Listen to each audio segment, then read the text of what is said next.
Hello दोस्तों, welcome to my channel. तो दोस्तों, आज मैं आपको बताऊंगा कि इन्वेस्टमेंट को बनाए रखना क्यों ज़रूरी है। कुछ लोग ट्रेडिंग करके पैसा बनाना चाहते हैं और कुछ लोग इन्वेस्टिंग करके। वो आप भी देख चुके होंगे कि इन्वेस्टिंग से ही जिन लोगों ने वेल्थ क्रिएट की है तो वो इन्वेस्टिंग से ही की है। ट्रेडिंग से आप इतना पैसा नहीं बना सकते हैं। तो आइए आपको मैं आज इसी वीडियो में इसके माध्यम से ये बताऊँगा आपके लिए क्यों ज़रूरी है बाज़ार में निवेश को बनाए रखना। लंबी अवधि के लिए निवेश करने में जिस ज़्यादा रिटर्न की उम्मीद की जाती है वह कुछ अहम महीनों से ही आता है। लंबी अवधि के लिए निवेश का महत्व होता है मार्केट में एंट्री या एग्जिट की टाइमिंग पर फोकस करने के बजाय मार्केट में समय बिताना ज़्यादा अहम होता है। मॉर्निंग स्टार की एक स्टडी से यह पता चला और कुछ बातें सामने आईं कि लंबी अवधि के लिए निवेश करने में जिस ज़्यादा रिटर्न की उम्मीद की जाती है वह कुछ खास महीनों में ही आता है। इन महीनों को किनारे कर दें तो इक्विटी होल्ड करने से जुड़ा पूरा रिस्क प्रीमियम हाथ से निकल जाएगा। स्टडी में पाया गया कि जुलाई 2009 से जून 2019 के बीच की अवधि में भारतीय शेयरों के आउट परफॉर्मेंस का पूरा दारोमदार महज 8 महीनों पर टिका था, यानी इस सैंपल के महज 6.7% महीनों पर। इस तरह एक दशक के शेयर बाजार का आउट परफॉर्मेंस कुछ महीनों पर टिक गया।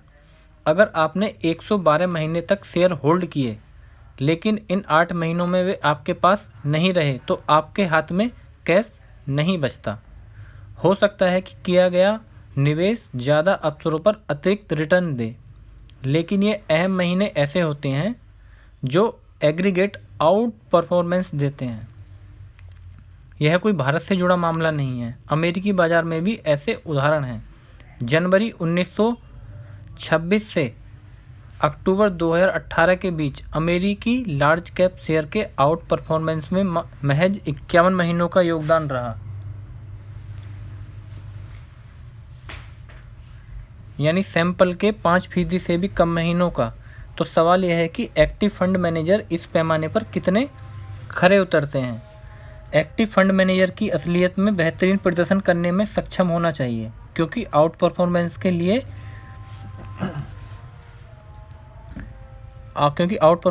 लिए ही तो वे ज़्यादा फीस चार्ज करते हैं। पाया गया है कि एवरेज एक्टिव फंड मैनेजर पूरे बाजार जैसी ही रणनीति कमावेश अपनाता है। भारत के एक्टिवली मैनेज्ड डाइवर्सिफाइड इक्विटी फंडों के बेंचमार्क के मुकाबले बेहतर प्रदर्शन में औसतन 7% से भी कम महीनों का योगदान था। हर 4 में से एक फंड का बेहतर प्रदर्शन 4 या इससे कम महीनों की वजह से पाया गया। 3/4 फंडों का आउट परफॉर्मेंस 10 या उससे कम महीनों के कारण रहा। यह तस्वीर तमाम फंड कैटेगरी में दिखती तो है, लेकिन कुछ फ़र्क के साथ। लार्ज कैप फंडों का सबसे बुरा हाल है। 10 साल की अवधि में इनका पूरा आउट परफॉर्मेंस मुश्किल से 5 महीनों पर टिक गया। इस टाइम फ्रेम में इन फंडों ने बेंचमार्क से बेहतर प्रदर्शन तो किया, लेकिन कुछ महीनों में इन्हें अल्फा जनरेट किया। मल्टी कैप और ELSS फंडों का प्रदर्शन भी बुरा रहा। इनके आउट परफॉर्मेंस में 6 महीनों की संख्या ज़्यादा रही। इस कैटेगरी ने 13 महीने में अल्फा जनरेट किया। इससे पता चलता है कि मिड कैप फंड बेंचमार्क के मुकाबले बेहतर रिटर्न नहीं, ज़्यादा नियमित देते। तो क्या बेहतरीन प्रदर्शन वाले फंडों में ज़्यादा निरंतरता रहती है? स्टडी तो यह कहती है कि लेकिन इतनी ज़्यादा निरंतरता भी नहीं रहती। आउट परफॉर्मेंस करने वाले फंडों में औसतन